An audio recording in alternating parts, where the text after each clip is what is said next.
Hello friends, welcome to our channel. आज की video में हम बाल मनोविज्ञान के बारे में बात करने वाले हैं और बाल मनोविज्ञान के अंतर्गत कितनी यूनिट है मैं उसके बारे में आपको बताने वाली हूँ डिटेल्स से।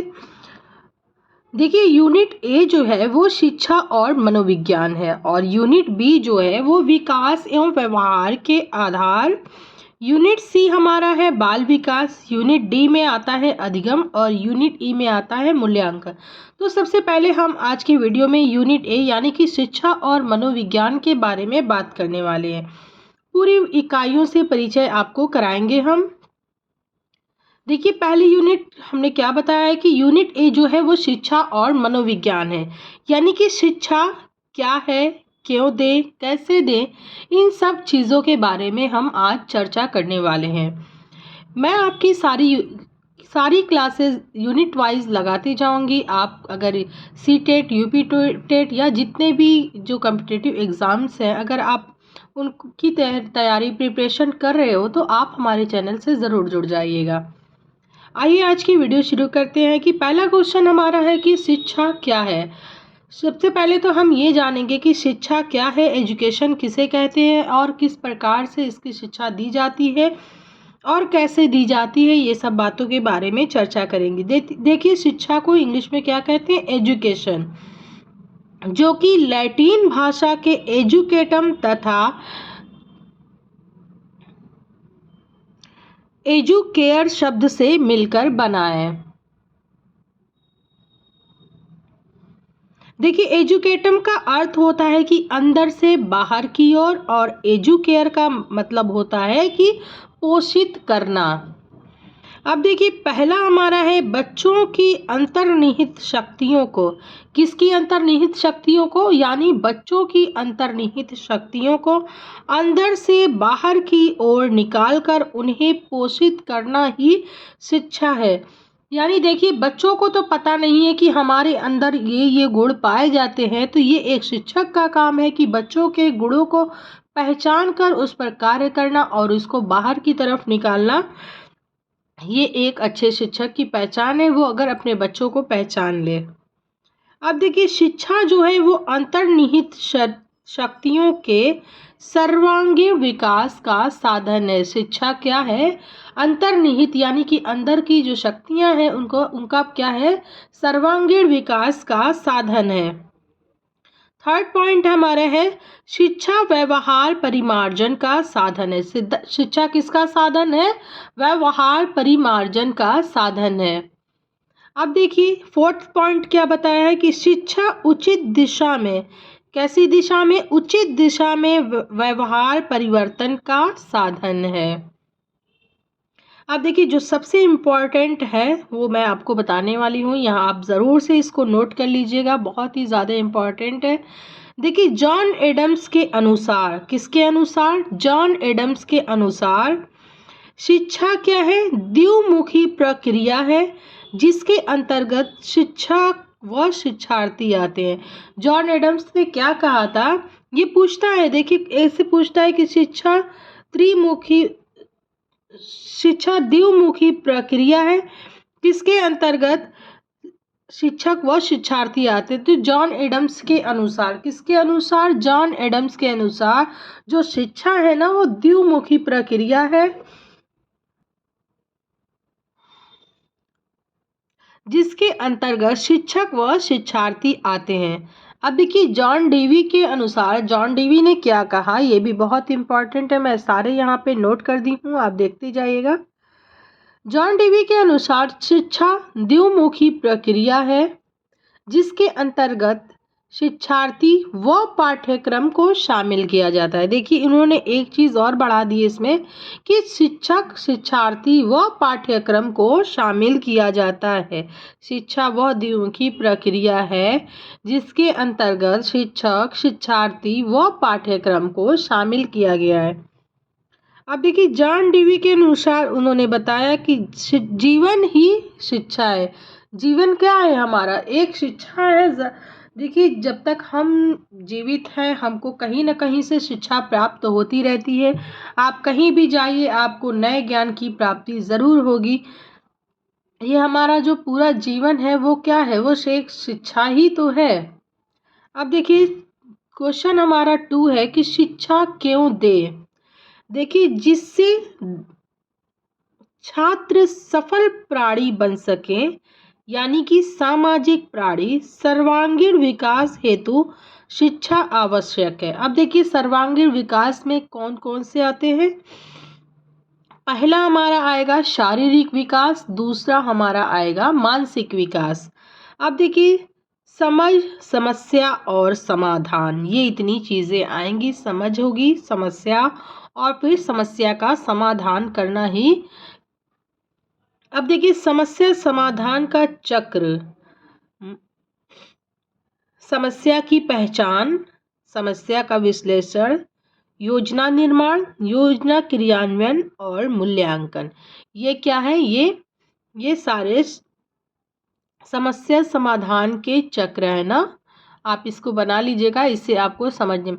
देखिए जब तक आप किसी की समस्या की पहचान नहीं करेंगे कि उसका किस प्रकार की कैसी समस्या उसे है, तो उसकी विश्लेषण आप करेंगे, फिर योजना बनाएंगे, योजना निर्माण करेंगे, फिर योजना का क्रियान्वयन करेंगे, फिर मूल्यांकन आप करेंगे।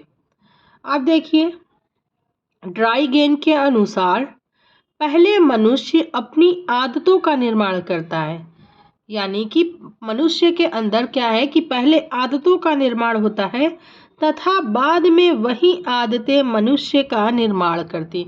देखिए आप जैसी आदतें बना लोगे, जाहिर है आप उसी प्रकार से कार्य करोगे और उसी तरह के मनुष्य, जैसी आपकी आदतें रहेंगी आप वैसे ही मनुष्य रहोगे। यानी कि अगर आपकी आदतें गंदी हैं, आप गलत कार्य करते हो, तो आप एक गलत व्यक्ति ही बनोगे। अगर आप अच्छे कार्य करते हो और समाज में आपका नाम है, तो आप एक अच्छे मनुष्य यानी कि एक अच्छे व्यक्ति कहलाओगे।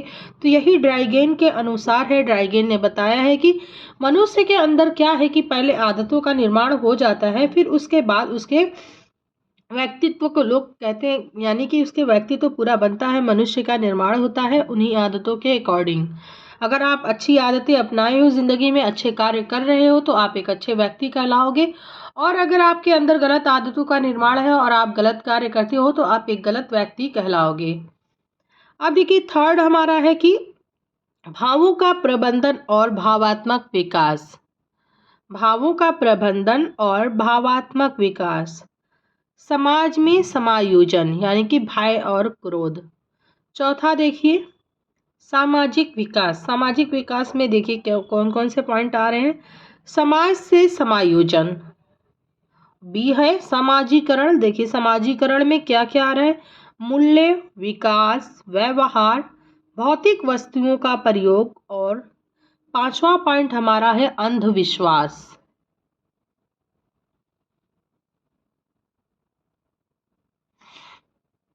अब देखिए नैतिक विकास। नैतिक विकास के अंतर्गत क्या आ रहा है, नैतिक नियम, समाज सम्मत नियम। देखिए समय का पालन करें, बड़ों का आदर करें, ये सारे क्या है नैतिक विकास के अंतर्गत आ रहे हैं। आप इनको पॉइंट वाइज नोट करते जाइएगा। बड़ों का आदर करें, सदैव सत्य बोलें, कर्तव्य का पालन करें, अच्छे मूल्यों का विकास करें।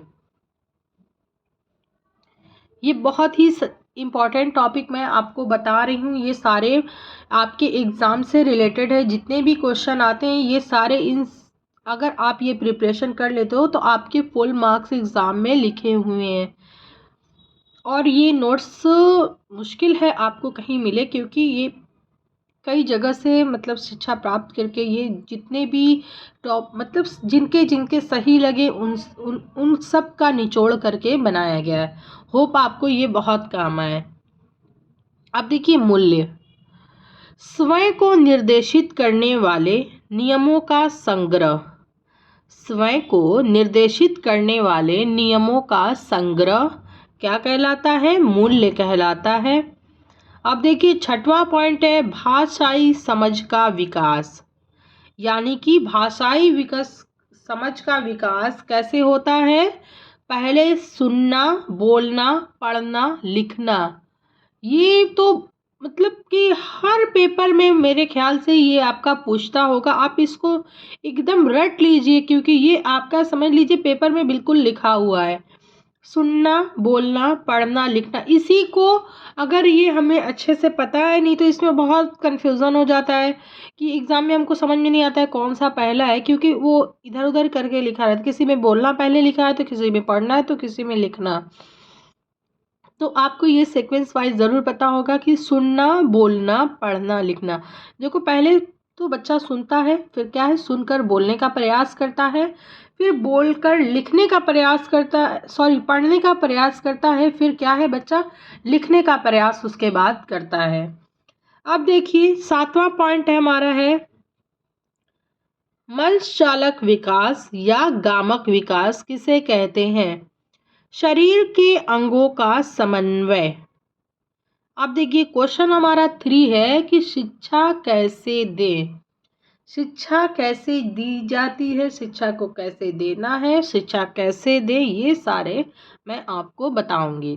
अब देखिए पहले बच्चों को समझें फिर समझाएं। देखिए जब तक आप अपने बच्चे को नहीं समझोगे तब तक आप उसको समझा ही नहीं पाओगे, क्योंकि बच्चों की जो मानसिकता है अगर हम उसे समझ जाए, मान लीजिए बच्चे देखिए कई प्रकार के होते हैं। कोई बच्चा बहुत जल्दी समझ जाता है, कोई बच्चा बहुत देर से समझता है। तो हमें पहले बच्चों को समझना है, फिर बच्चों के अकॉर्डिंग हम उसे शिक्षा देंगे। क्योंकि मान लीजिए बच्चा थोड़ा सा पढ़ने में लो है और हम उसको हाई स्टैंडर्ड से अगर स्टार्ट करते हैं तो वो उसे बिल्कुल भी समझ में नहीं आएगा, क्योंकि हमको देखिए बच्चे को माध्यम हमारा क्या है, हमारा बच्चा है ना, तो हमको बच्चे के हिसाब से शिक्षा देना है। तो ये बातें हमें दिमाग में बैठा लेनी चाहिए कि हमारे सामने जो है वो क्या है, वो एक बच्चा है। अब देखिए रूसो के अनुसार रूसो ने क्या बताया है उसके बारे में हम बात करने वाले हैं। शिक्षक को बालक रूपी पुस्तक, देखिए यहाँ पे उन्होंने यही कहा है, शिक्षक को बालक रूपी पुस्तक को अधोपान अध्ययन करना चाहिए, यानी कि शुरू से अंत तक। देखिए इन्होंने रूसो ने भी यही बताया है कि शिक्षा को बालक रूपी, जो शिक्षक है ना उसको बालक रूपी अध्ययन करना चाहिए, बालक के अकॉर्डिंग उसको शिक्षा देना है, यानी कि हमें अपने लेवल से नहीं बच्चों के लेवल पे उतर के समझाना है। तो वही है कि अध्ययन करना चाहिए शुरू से अंत तक। अब देखिए पेस्टोलॉजी के अनुसार, पेस्टोलॉजी ने क्या बताया है शिक्षा को लेके, शिक्षा का उद्देश्य अध्ययन नहीं बल्कि विकास है।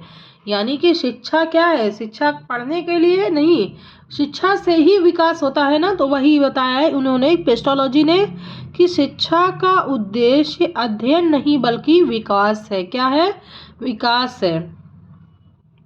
अब देखिए जॉन एडम्स के अनुसार, ये पूछता है जॉन एडम्स के अनुसार शिक्षा क्या है, ये बहुत पूछता है।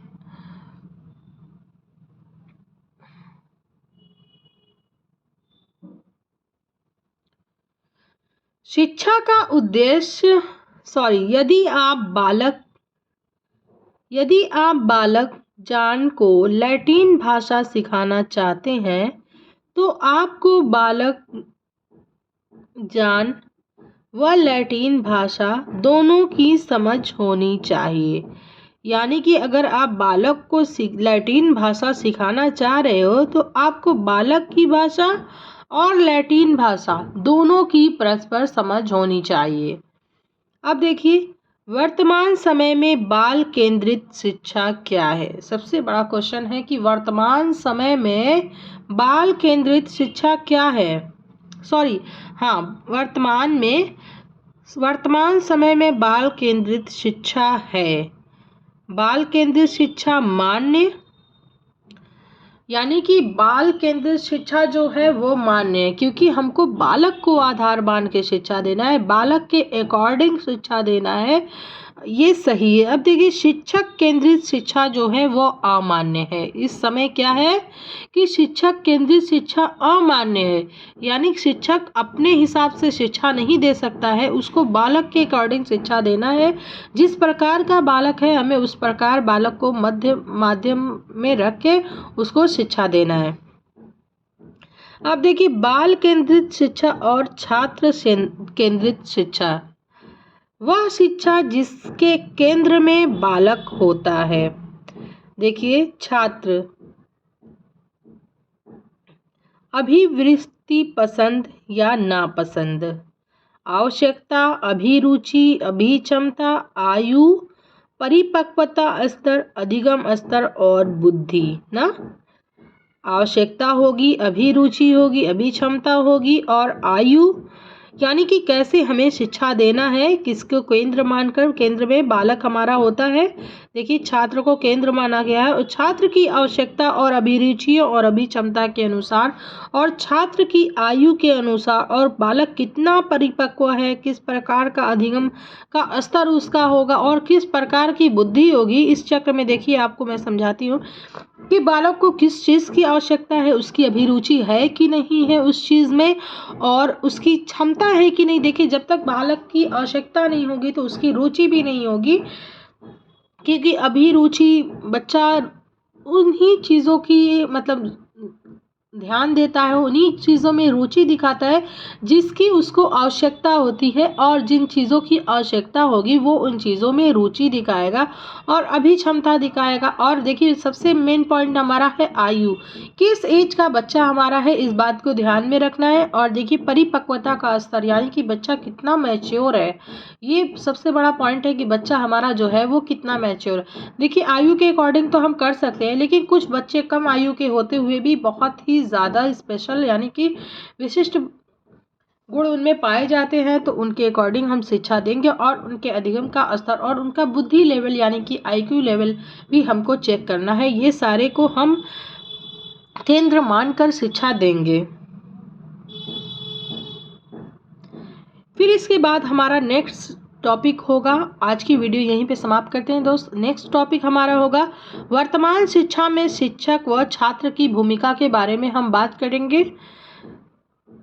फिर मिलते हैं नेक्स्ट वीडियोस में। Thanks for watching. वीडियोस पसंद आई हो तो प्लीज़ लाइक करिएगा, शेयर करिएगा और मेरे चैनल को सब्सक्राइब करिएगा।